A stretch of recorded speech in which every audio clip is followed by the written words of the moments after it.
இன்றைய இறை வார்த்தைகள். உன் கடவுள் மீது அன்பு செலுத்து. உன் மீது நீ அன்பு கூறுவது போல உனக்கு அடுத்திருப்பவர் மீதும் அன்பு கூறுவாயாக.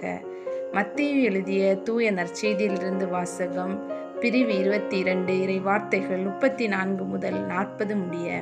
அக்காலத்தில் இயேசு சதுசேயரை வாயடைக்க செய்தார் என்பதை கேள்விப்பட்ட பரிசேயர் ஒன்று கூடி அவரிடம் வந்தனர். அவர்களிடையே இருந்த திருச்சட்ட அறிஞர் ஒருவர் அவரை சோதிக்கும் நோக்கத்துடன், போதகரே, திருச்சட்ட நூலில் தலைசிறந்த கட்டளை எது என்று கேட்டார். அவர், உன் முழு இதயத்தோடும் முழு உள்ளத்தோடும் முழு மனதோடும் உன் ஆண்டவராகிய கடவுளிடம் அன்பு செலுத்து. இதுவே தலைசிறந்த முதன்மையான கட்டளை. உன் மீது நீ அன்பு கூறுவது போல உனக்கு அடுத்திருப்பவர் மீதும் அன்பு கூறுவாயாக என்பது இதற்கு இணையான இரண்டாவது கட்டளை.